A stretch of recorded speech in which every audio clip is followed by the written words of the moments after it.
Chapter 2 An Unexpected Party. The next day, Bilbo forgot completely about Gandalf.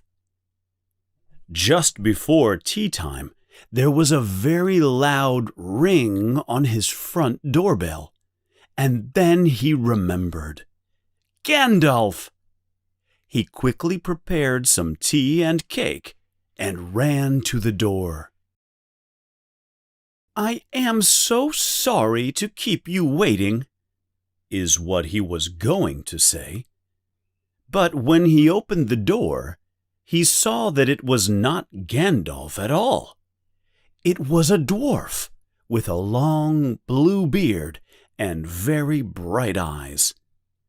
On his head was a dark green hood. As soon as Bilbo opened the door, the dwarf came inside as if he had been invited. "Dwalin at your service," he said, leaning forward in a low bow. He took off his hood and hung it on the wall in the corridor. "Bilbo Baggins at your service," said the Hobbit. He was too surprised to ask any questions. They looked at each other for a moment. Soon the silence became uncomfortable, and Bilbo said, "I am just about to have some tea. Would you like to have some with me?" Bilbo sat down at the table with Dwalin. He was not sure what to say to the dwarf. "What would you do if an uninvited dwarf came into your home without an explanation?" Suddenly, there was another ring at the door, a much louder ring than the first ring. "Excuse me," said the Hobbit, and he went to answer the door. "So you are finally here." That was what he was going to say to Gandalf this time, but it was not Gandalf. Instead, there was a very old-looking dwarf with a white beard and a red hood. He also came inside as soon as Bilbo opened the door, like he had been invited too. "I can see they have started to arrive already," he said when he saw Dwalin's green hood hanging on the wall. He hung his own red hood next to it. "Balin at your service," he said in a loud voice. "Thank you," said Bilbo, trying to catch his breath. It was not the correct thing to say, but "they have started to arrive" had made him very confused. He liked visitors, but he liked to know them before they arrived, and he preferred to invite them himself. But Bilbo thought he was a very good host to his guests and said, "Come inside and have some tea." "I would prefer some beer, if you do not mind, my good sir," said Balin with the white beard. "And I would love some cake, if you have any." "Lots," Bilbo answered in surprise. He ran to fill a glass of beer and get some cake he had just made. He was going to eat it after dinner. When he got back, Balin and Dwalin were talking at the table like old friends. As a matter of fact, they were brothers. Bilbo put the beer and the cake down in front of them. Suddenly, there was a loud ring at the bell again, and then another. "It must be Gandalf this time," he thought as he hurried to the door. But it was not. It was two more dwarves. Both had blue hoods, silver belts, and yellow beards. Each of them carried a bag of tools and a shovel. As soon as Bilbo opened the door, they stepped inside. Bilbo was not surprised at all. "What can I do for you, my dwarves?" he said. "Kili, at your service," said one. "And Fili," said the other, and they both took off their blue hoods and leaned forward in a low bow. "At your service, and your families," answered Bilbo. He remembered to be polite this time. "Dwalin and Balin are here already, I see," said Kili. "Let's join the crowd." "Crowd?" thought Mr. Baggins. "I don't like the sound of that. I need to sit down for a moment and think." Soon the bell began to ring again, and in came Dori, Nori, Ori, Owen, and Glowin. Bilbo showed them to the dining room where all the other dwarves were sitting and talking and eating his food and drinking his tea and beer. Suddenly there was a loud on his door. Bilbo ran down the corridor. He was very angry and very confused. This was the strangest day he could remember. He opened the door and they all fell into the corridor in a large pile. More dwarves! 4 more dwarves! And there was Gandalf, behind all of them. He was holding his staff and laughing. He had made a large hole on the beautiful door with his staff. He had also knocked out the secret symbol that he had put there the morning before. "Let me introduce Bifur, Boffer, Bombur, and especially Thorin. Now we are all here," said Gandalf. Everyone asked for something different to eat and drink, and Bilbo realized that he would not have any food for his breakfast tomorrow. At this moment, Bilbo was feeling very confused. It seemed like the adventure Gandalf had spoken about was already in his house. Bilbo was becoming annoyed. The dwarves ate and drank and talked at the table, while Thorin, a very important-looking dwarf, spoke to Gandalf. Thorin was smoking a pipe and blowing enormous smoke rings wherever he wanted them to go. Bilbo sat and watched him. He loved smoke rings. And then he felt embarrassed because he had been so proud of the smoke rings he had blown in his garden yesterday morning. "Now it's time for some music," said Thorin. "Bring out the instruments." The youngest dwarves, Fili and Kili, ran to get their instruments. They came back with vials as big as themselves, and with Thorin's harp. It was a beautiful golden harp, and when Thorin played it, the music began.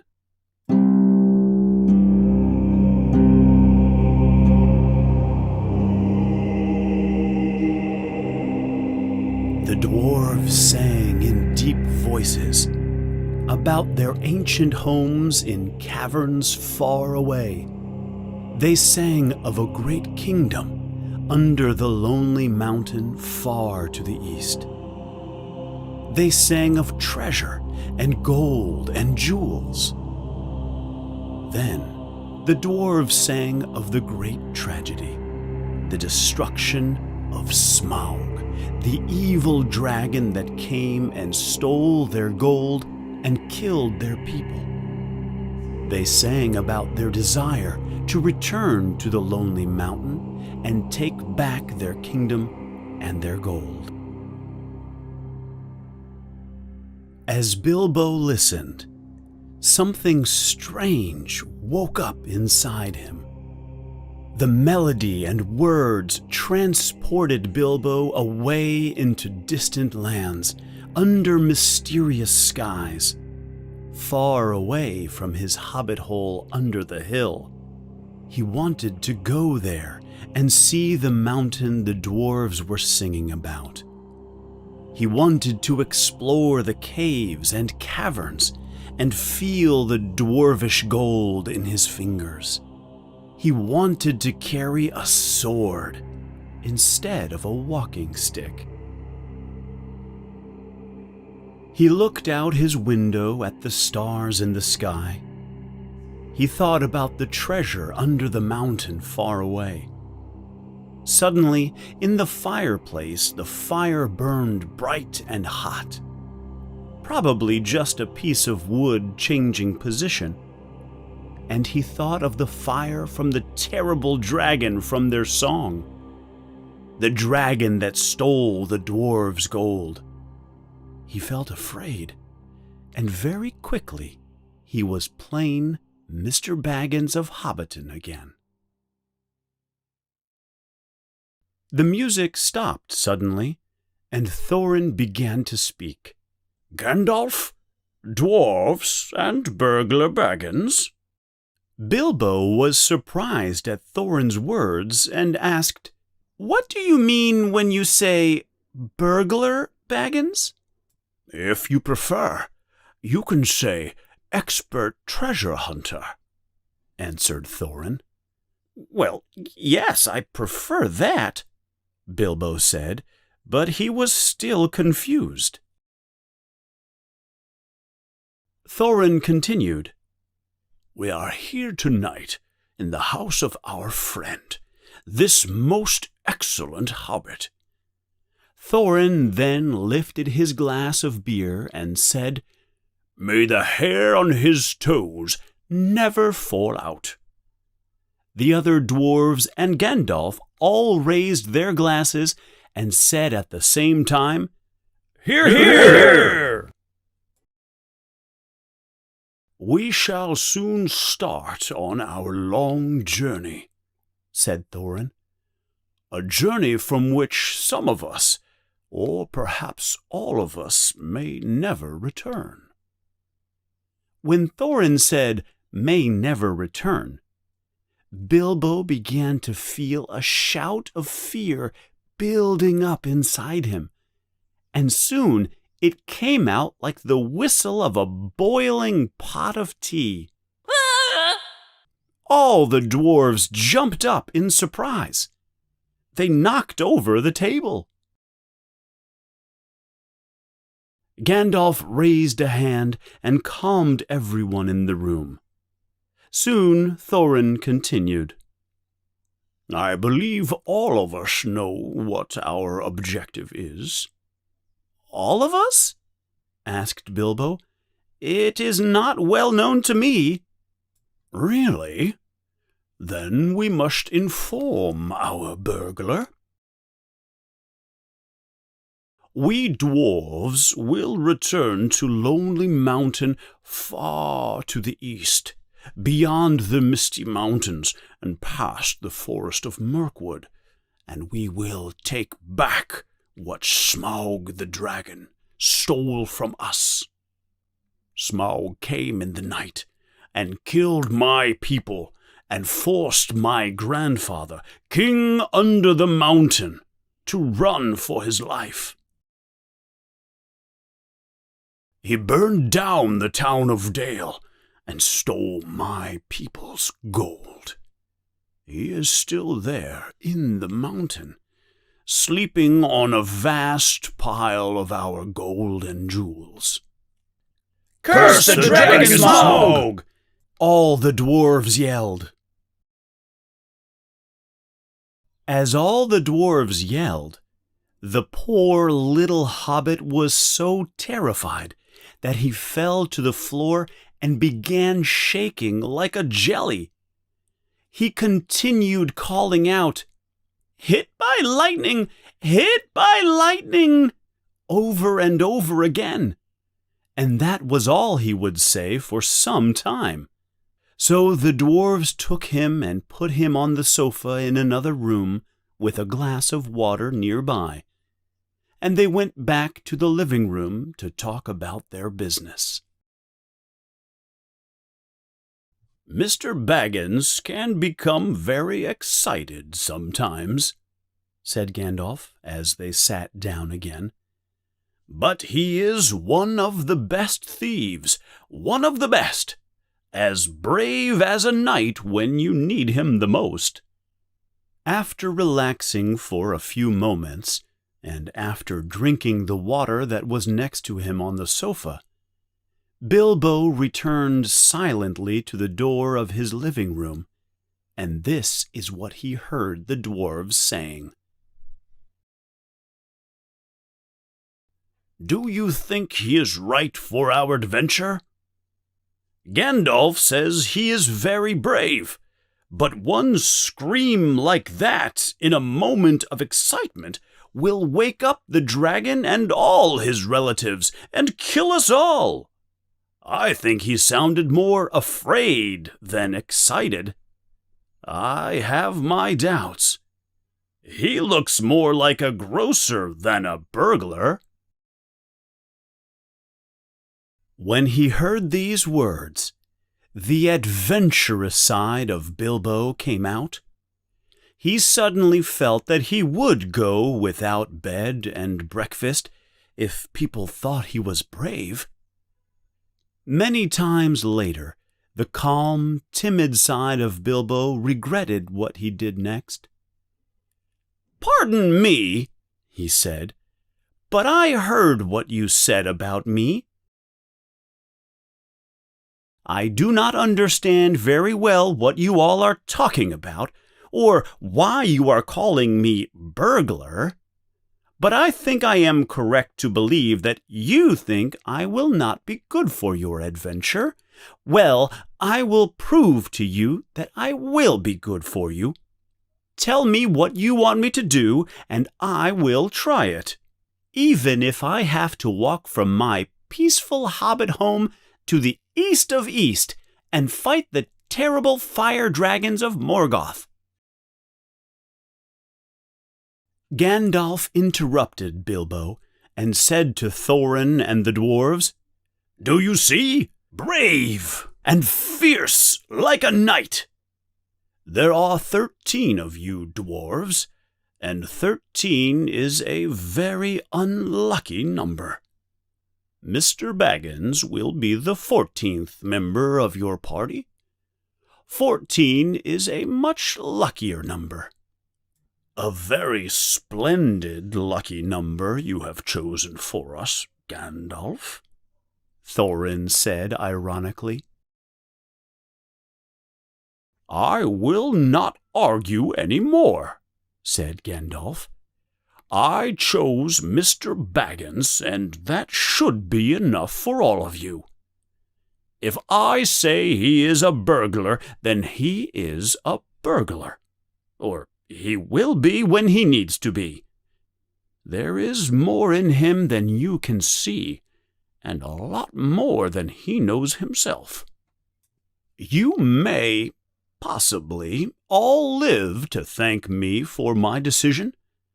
Now, Bilbo, my good hobbit, get the lamp so we have some light."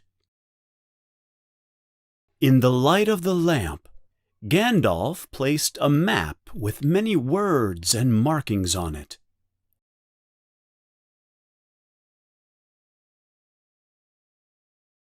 "This was made by Thror, your grandfather, Thorin. It is a plan of the mountain. You can see here there is a marking that shows a secret entrance. I'm sure Smaug has discovered this entrance. He has lived there for so many years," said Thorin in a disappointed voice. "The passage is much too small for Smaug. even when he was a young worm. But it is big enough for a burglar to enter," Gandalf said, looking at Bilbo. Bilbo almost fainted again from the thought of going into a secret passage to confront Smaug the dragon. "Also," continued Gandalf, "there is a key that goes with the map. A small and interesting key. Here it is," he said, and handed the key to Thorin. It was made of silver. "Keep it safe." "I will," said Thorin, and he put the key on a chain he wore around his neck and under his jacket. "Now things are beginning to look more hopeful. This key will allow us to enter the secret passage without Smaug knowing we are there." "That is why I thought of burglary, especially when I remembered the existence of a secret door," said Gandalf. "And here is our little Bilbo Baggins, the burglar, the chosen and selected burglar. So now let's continue and make some plans." "But I must know, Gandalf, how you got the map," said Thorin to the wizard. "Your grandfather Thror was killed, you remember, in the mines of Moria by Azog the Goblin." "Curse his name, yes," said Thorin. "But before he died, he gave this map to his son Thrain, your father. He tried to return to Lonely Mountain, but his adventure ended before he arrived there. I found him a prisoner in the dungeons of the Necromancer. Your father gave the map and the key to me there." "We must consider the power and danger of the Necromancer," said Thorin. "Do not be absurd, Thorin. He is an enemy who is more powerful than all the dwarves together. The one thing your father wanted was for you to read the map and use the key. Do not worry about the Necromancer right now. The dragon and the mountain are tasks that are big enough for you." "Hear, hear," said Bilbo, and he accidentally said it out loud. "Hear what?" all the dwarves said, looking towards Bilbo. He was so embarrassed that he answered, "Hear what I have to say." "What do you have to say?" they asked. "Well, I think you should go east and have a look around. After all, there is a secret door, and dragons must sleep sometimes, I imagine. If you sit next to the door long enough, I am sure you will think of something. And, well, I think we have talked long enough for one night, if you understand what I mean. What about bed and an early start? I will give you a good breakfast before you go." "Before we go, I suppose you mean," said Thorin. "Aren't you the burglar? And isn't sitting next to the secret door your job? Not to mention getting inside the door. But I agree about bed and breakfast. I like 6 eggs with my ham when starting on a journey." After all the others had ordered their breakfasts, without even saying please, which annoyed Bilbo very much, they all got up. The Hobbit had to find room for all of them. He filled all his rooms and made beds on chairs and sofas. Finally, he went to his own little bed, feeling very tired and not very happy. One thing he decided before falling asleep was that he was not going to wake up to make all their breakfasts. He was feeling the timid side of his hobbitness, and he was not so sure that he was going on any journey in the morning. As he lay in bed, he could hear Thorin singing to himself in the bedroom next to him. Far over the misty mountains cold, to dungeons deep and caverns old, we must away ere break of day, to find our long forgotten gold.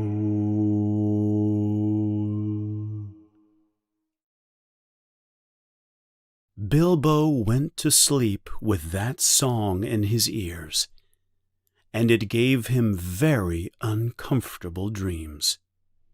It was long after the break of day when he finally woke up.